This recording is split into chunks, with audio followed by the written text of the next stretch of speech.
નોકર જોડ લગાવી લગાવી મારી માલિશ કરતો, હું પૈસા આપતી તો કહે તો રહેવા દો માલકી, હું સાંજે વસૂલી કરીશ. હું સમજી શકતી ન હતી કે તે શું કહેવા માંગે છે, પણ જેમ જેમ તે માલિશ કરતો તેમ તેમ મને મજા આવતી અને હું શાંતિથી ગાઢ નિંદ્રામાં પડી જતી. પણ એક રાત મને ઊંઘ ન આવી તો મારા હોશ ઉડી ગયા, કારણ કે તે રાત્રે નોકરે માલિશ કરતી વખતે મારી સાથે જે કરતો તે સાંભળીને તમારા હોશ ઉડી જશે. હું ખૂબ જ સુંદર હતી, તેથી મારા લગ્ન કરી દીધા. મારા સાસરિયાઓ ખૂબ જ અમીર હતા, તેથી મારા પતિએ મારી સેવા કરવા માટે ઘણી નોકરાણી રાખી છે. પણ તેમનો એક નોકર ધીમે ધીમે મારી નજીક આવવા લાગ્યો હતો. તે નોકરે મને કહ્યું કે હું ઘણા વર્ષોથી અહીં નોકરી કરું છું અને તમારા સાસરિયાઓ મારી સાથે પરિવારના સભ્યની જેમ વર્તન કરે છે. તે સારો હતો, તેથી મેં પણ તેને વિશેષ મહત્વ આપવાનું શરૂ કર્યું. એક દિવસ તે મારા રૂમમાં આવ્યો અને હું હજુ પણ પથારીમાં ઊંઘી પડી હતી. તેણે મારી સામે જોયું અને કહ્યું, તમે સૂઈને થાકી ગયા હશો. જો તમને વાંધો ન હોય તો હું તમારા પગ દબાવું. આ સાંભળીને હું ચોંકી ગઈ.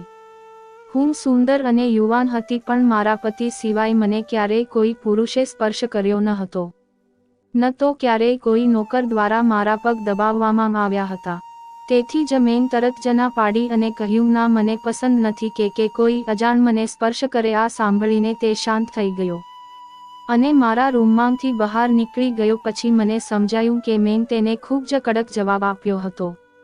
કદાચ તેને પહેલા પણ મારા સાસરિયાઓમાં આવી વાતો કરી હશે, પણ મેં સ્પષ્ટ ના પાડીને તેનું દિલ તોડી નાખ્યું. વાસ્તવમાં હું ખૂબ જ દિલી વ્યક્તિ હતી, તેથી મને પાછળથી પસ્તાવો થવા લાગ્યો. હું તેના વિશે વિચારવા લાગી કે તે નોકર ખૂબ યુવાન અને સુંદર છે. મારે આનાથી મારા પગ દબાવવા ન જોઈએ. કદાચ મારા પતિને આ ન ગમે. બીજા દિવસે પણ એવું જ થયું અને નોકરે મને ફરી એ જ વાત કહી. હું ખૂબ જ થાકી ગઈ હતી, તેથી મેં મારા પગને પલંગ પરથી નીચે ઉતાર્યા અને તેને મારા પગ દબાવવા કહ્યું. આ સાંભળીને તે ખુશ થઈ ગયો અને મારા પગ દબાવવા લાગ્યો. તે મારા પગ એટલા ધીરે ધીરે દબાવી રહ્યો હતો કે તેને ફરીથી ઊંઘ આવવા લાગી. આ જોઈને તે કહેવા લાગ્યો, માલકીન, તમને ઊંઘ આવતી હોય તો તમે પલંગ પર સૂઈ જાઓ. હું તમારા પગ દબાવતો રહીશ. હું પલંગ પર સૂઈ ગઈ. તે પલંગ પર મારા પગ પાસે આવ્યો અને તેને દબાવવાનું શરૂ કર્યું. તે પછી હું હોશ ગુમાવી બેઠી અને મને ખબર ન પડી કે હું કેટલા કલાક સૂઈ ગઈ. પછી જ્યારે મેં મારી આંખો ખોલી, મેં જોયું કે નોકર હજી પણ મારા પગ દબાવી રહ્યો હતો. આ જોઈને મને તેમના પર દયા આવી અને મેં મારો હાથ લંબાવ્યો અને મારા પર્સમાંથી કેટલીક નોટો કાઢી અને તેના હાથમાં મૂકી. આ જોઈને તે શરમાવા લાગ્યો. માલકીન, તમે મને પૈસા આપીને મને શર્મિંદા કરો છો. મારો પગાર સારો છે, મારે પૈસાની જરૂર નથી. જે સાંભળીને મેં તેને કહ્યું કે આ પૈસા તારી મહેનતના છે. આ સાંભળીને નોકર તે પૈસા લઈને મારા રૂમમાંથી બહાર નીકળી ગયો. મારા પતિ મોડી રાત્રે આવતા, તેથી મેં તે નોકર સામજે ફરીથી મારા રૂમમાં બોલાવ્યો અને કહ્યું, તમારી માલિશથી મને આનંદ મળે છે, તો મારા પતિ ઘરે ન આવે ત્યાં સુધી તું મારા રૂમમાં જ રહેજે. મારી વાત સાંભળીને તે ખુશ થઈ ગયો અને કહેવા લાગ્યો, હું ફક્ત તમારો જ સેવક છું. તમે જેમ કહો હું તેમ કરીશ. હું તમારા પગ દબાવતો રહીશ, જેથી તમારો થાક દૂર થાય અને તમે હરવાશ અનુભવો. મેં તેને કહ્યું, તારા હાથમાં તો જાદુ છે, તેથી જ મારો બધો થાક દૂર થઈ જાય છે. તે નોકરે મને કહ્યું કે ક્યારેક મારી પાસે તમારી સાસુ પણ મસાજ કરાવતી. આ સાંભળીને હું ચોંકી ગઈ. મારા સાસુ આવું બધું કરાવે તેવી તો ન હતી, પણ એ નોકર જૂઠો હોય એમ ન લાગ્યું. મારે સાસરે આવ્યાને 1 મહિનો થવા આવ્યો હતો, એટલે મેં નોકરને પરખી લીધો હતો. તેણે મને હંમેશા સત્ય કહ્યું. મારા ઘરમાં નોકરાણી પણ કામ કરતી હતી, પણ તે જૂઠી અને બેઈમાન હતી. પણ આ નોકરના ઘરનો જૂનો નોકર હતો. તેથી જ મને તેના પર વિશ્વાસ હતો. તે મારા રૂમમાં આવે ત્યાં પણ તે આંખો નીચી રાખતો. તે મારા શરીરને સ્પર્શ કરતો, પણ તેનો ઈરાદો ખરાબ ન હતો. હવે આવું રોજ રાત્રે થતું. એક દિવસ મેં મારા પતિને કહ્યું કે જ્યારથી અમારા લગ્ન થયા છે ત્યારથી અમે ક્યાંય બહાર ગયા નથી. આ સાંભળીને મારા પતિએ કહ્યું કે જ્યારથી અમારા લગ્ન થયા છે ત્યારથી તમે પણ આખો સમય સૂતા રહો છો. હું રાતે ઘરે આવું ત્યારે પણ તું ગાઢ નિંદ્રામાં હોય છે. દિવસ દરમિયાન મારી પાસે સમય નથી અને હું રાત્રે ઘરે આવું તે પહેલા તમે સૂઈ જાઓ છો. આ સાંભળીને હું મનમાં વિચારવા લાગી કે આ બધું નોકરના માલિશને કારણે જ થઈ રહ્યું છે. આ મારા પતિની ફરિયાદ હતી. મારે રોજ રાત્રે મારા પતિ માટે જાગવું જોઈતું હતું. તેથી મેં આજે નક્કી કર્યું રાત્રે જો નોકર મસાજ માટે પૂછશે તો હું ના પાડીશ, જેથી હું સૂઈ નહીં અને મારા પતિ ના આવે ત્યાં સુધી જાગતી રહીશ. સાંજ પડી ત્યારે મેં સ્નાન કર્યું અને સરસ તૈયાર થઈ અને દુલ્હન બનીને પલંગ પર બેઠી. જ્યારે નોકર મારા રૂમમાં આવ્યો ત્યારે તેણે મને મસાજ માટે કહ્યું, પણ મેં સ્પષ્ટ ના પાડી દીધી. મારી વાત સાંભળી તે ઉદાસ થઈને પાછો ચાલ્યો ગયો. થોડીવાર પછી નોકર ફરી મારા રૂમમાં આવ્યો અને તેના હાથમાં દૂધનો ગ્લાસ હતો. મેં ખાધું ન હતું તેથી મેં તેને તરત પી લીધું અને મારા પતિની રાહ જોવા લાગી પણ મને ઊંઘ આવી ગઈ. સવારે જ્યારે હું જાગી ત્યારે નોકર મારા રૂમમાં આવ્યો અને કહેવા લાગ્યો, માલકીન નાસ્તો લાવું. આ સાંભળીને મેં મારા પલંગ તરફ જોયું જે ખાલી હતો. મારા પતિ તેના કામ પર ચાલ્યા ગયા હતા. આ જોઈને નોકર કહેવા લાગ્યો કે માલકીને જરૂરી કામ હતું તેથી નાસ્તો કર્યા પછી તે ચાલ્યા ગયા.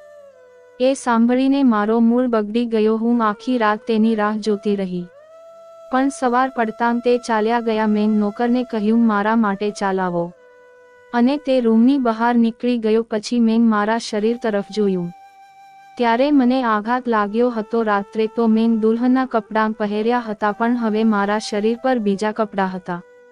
મારા માથું ભારે થવા લાગ્યું કે આગલી રાત્રે મારી સાથે શું થયું હતું અને મારા રૂમમાં કોણ હતું અને તેણે મારી સાથે શું કર્યું તે વિશે વિચારીને મને ચક્કર આવી ગયા. પણ મને કંઈ યાદ આવ્યું નહીં. હું નર્વસ થવા લાગી અને મારું માથું પકડી રાખ્યું. મારું આખું શરીર દુખતું હતું. તેથી જ્યારે નોકર ચા લાવ્યો ત્યારે મેં તેને મારું શરીર દબાવવાનું કહ્યું. આ સાંભળીને તે બેડ પર આવીને મને દબાવવા લાગ્યો. તે દિવસે હું મોડે સુધી પથારીમાં પડી રહી. તે દિવસે મારા પતિ અચાનક ઘરે આવ્યા. જ્યારે મેં તેને જોયા ત્યારે હું તેના પર વરસી પડી કે હું આખી રાત તમારા માટે જાગતી રહી પણ તમે ના આવ્યા. આ સાંભળીને મારા પતિ કહેવા લાગ્યા, પણ હું રાત્રે રૂમમાં આવ્યો ત્યારે તું ગાઢ નિંદ્રામાં હતી એટલા માટે મેં તને જગાડી નથી. આ સાંભળીને મને આશ્ચર્ય થયું કે તો મારા કપડાં કોણે ઉતાર્યા છે અને સંપૂર્ણ ઊંઘ હોવા છતાં મારું શરીર કેમ દુખે છે. હું મૂંઝાઈ ગઈ. મારા પતિ કહેવા લાગ્યા, ઓકે મૂડ બગાડવાની જરૂર નથી. મારે આજે રાત્રે કોઈ કામ માટે બહાર જવાનું છે તેથી મને મોડું થઈ શકે છે. પણ અત્યારે મારી પાસે 3-4 કલાક ફ્રી છે. જો તમે ઈચ્છો તો અમે અત્યારે ક્યાંક બહાર જઈ શકીએ છીએ. આ સાંભળ્યા પછી મારો મૂડ ઘણો સુધરી ગયો અને હું રાતવાળી વાતને ભૂલીને ખુશ થઈ ગઈ. લગ્ન પછી આ પહેલી વાર હતું કે હું મારા પતિ સાથે ક્યાંક બહાર જઈ રહી હતી. હું ઝડપથી તૈયાર થવા લાગી જ્યારે મારા પતિ કારમાં બેઠા અને મારી રાહ જોતા હતા. તે સમયે નોકર મારા રૂમમાં આવ્યો અને મને પૂછ્યું, માલકીન તમે ક્યાંક જાઓ છો? આ સાંભળીને મેં તેને કહ્યું કે હા, પણ તમે કેમ પૂછો છો? આ સાંભળીને નોકર બોલવા લાગ્યો, હું તમારો નોકર છું પરંતુ હું તમને સલાહ આપીશ કે બહાર ન જાવ કારણ કે તમારું શરીર થાકી જશે. આ સાંભળીને મને ગુસ્સો આવ્યો અને મેં તેને કહ્યું કે તું મારો નોકર છે પણ મારો પતિ બનવાનો પ્રયત્ન ન કર. આટલું કહી હું ચાલી ગઈ. ખબર નહીં હું શેના પર ગુસ્સે હતી. મેં નોકરને બહુ ઠપકો આપ્યો. તે પણ સમજી ગયો હતો કે તે ફક્ત નોકર છે. તેથી જ જ્યારે હું ઘરે આવી ત્યારે તે મારી સામે ન આવ્યો. મારા પતિએ મને ગેટ પર મૂકી દીધી અને પાછા બહાર ગયા. જ્યારે હું અંદર આવી તો મારું આખું શરીર ખૂબ જ દુખતું હતું. કદાચ મારા શરીરને મસાજ કરવાની આદત પડી ગઈ હતી. તેથી જ રાત પડતા જ હું મસાજ માટે તડપવા લાગી પણ મેં તે નોકર પર ગુસ્સો કર્યો. તેથી જ આજે તે મને માલિશ કરવા ન આવ્યું પરંતુ મને તેની જરૂર હતી. તેથી મેં એક નોકરાણીને બોલાવી અને તેને નોકરને બોલાવવાનું કહ્યું. થોડીવાર પછી નોકર મારા રૂમમાં આવ્યો. મારા પલંગ પર બેઠો અને ચૂપચાપ પગ દબાવવા લાગ્યો. આ જોઈને મને શરમ આવી ગઈ. મેં તેને ખૂબ ખરાબ રીતે ઠપકો આપ્યો હતો. તેને ચૂપ જોઈને હું કહેવા લાગી, તે સમયે શું થયું હતું તે મને ખબર ન હતી. તેથી મેં તમને ઘણું કહ્યું, પણ હું ઘણા દિવસો પછી મારા પતિ સાથે ક્યાંક બહાર જઈ રહી હતી. તેથી મને તમારું રોકવું ગમ્યું નહીં, તો મને માફ કરજો. હું તેની માલકીન હતી અને તેને આ કામ માટે પૈસા પણ આપતી હતી, પણ મારામાં માનવતા હજી જીવંત હતી. તેથી જ માલિક હોવા છતાં મેં નોકર પાસે માફી માંગી, કારણ કે તે નોકર હોવા છતાં માણસ પણ હતો. મારી વાત સાંભળીને તે કહેવા લાગ્યો, હું તમારો નોકર છું, આ કામ માટે હું તમારી પાસેથી પગાર લઉં છું, તેથી જ તમને બધું કહેવાનો અધિકાર છે. આ સાંભળીને હું ચૂપ થઈ ગઈ, પણ મેં નક્કી કર્યું કે હું ભવિષ્યમાં હવે આવું કંઈ નહીં કહીશ. તે મોડી રાત સુધી મને માલિશ કરતો રહીશ અને પછી હું સૂઈ ગઈ. નોકર મારા રૂમમાંથી ક્યારે નીકળી ગયો અને મારા પતિ ક્યારે ઘરે આવ્યા તેની મને ખબર ન રહી. હું સવારે ઉઠી તો મારા પતિ બાથરૂમમાં હતા અને બહાર જવા માટે તૈયાર થઈ રહ્યા હતા. હું આશ્ચર્યથી તેની સામે જોવા લાગી. મને ખબર નથી કે આ દિવસોમાં મારી સાથે શું થઈ રહ્યું હતું, કે મારા પતિ ક્યારેક રૂમમાં આવ્યા તેની મને ખબર પણ ન પડી. હું વિચારવા લાગી કે આ નોકરના માલિશમાં એવો કયો જાદુ છે કે જ્યારે મારા પતિના આવવા પહેલાં જ તે મને માલિશ કરે તો હું અચાનક ગાઢ નિંદ્રામાં પડી જાઉં અને હું સવારે જાગું ત્યારે મારા માથાના ભારને કારણે હું ચાલી શકતી ન હતી. પરંતુ મેં મારા પતિને આ વાત કહી ન હતી, કારણ કે હું ઈચ્છતી ન હતી કે તેને ખબર પડે કે મેં એક પુરુષ નોકર પાસેથી મસાજ લીધી હતી. એક દિવસ મારા પતિ દિવસ દરમિયાન ઘરે જ રહીને ઘરના બધા કામ નોકર દ્વારા કરાવ્યા, પણ તેને મારા રૂમમાં ન આવવાનો દીધો. નોકર પણ ઘરના બધા કામ કરતો રહ્યો અને મસાજના વિષયનો કોઈને પણ ઉલ્લેખ ન કર્યો. હું પણ ઈચ્છતી હતી કે આ વિશે કોઈને ખબર ન પડે. આ સમય દરમિયાન જ્યારે મારા પતિ ઘરની બહાર ગયા ત્યારે મેં નોકરને રૂમમાં બોલાવ્યો, પરંતુ એક દિવસ મારા પતિ અચાનક ઘરે આવ્યા અને હું રૂમમાં હતી.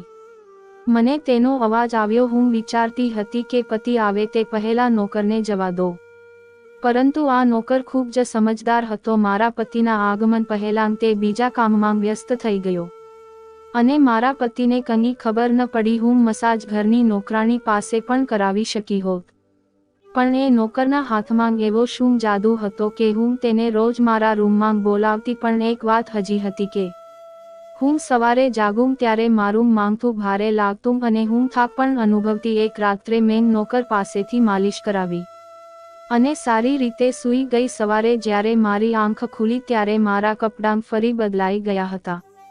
પણ આ શું હતું? મારી સાથે આવું કોણ કરશે? શું મારા પતિ મારી સાથે આવું કરી રહ્યા હતા? હું આજ વિચારતી અરીસા સામે ગઈ અને જોયું કે મારા આખા શરીર પર લાલ નિશાન હતા.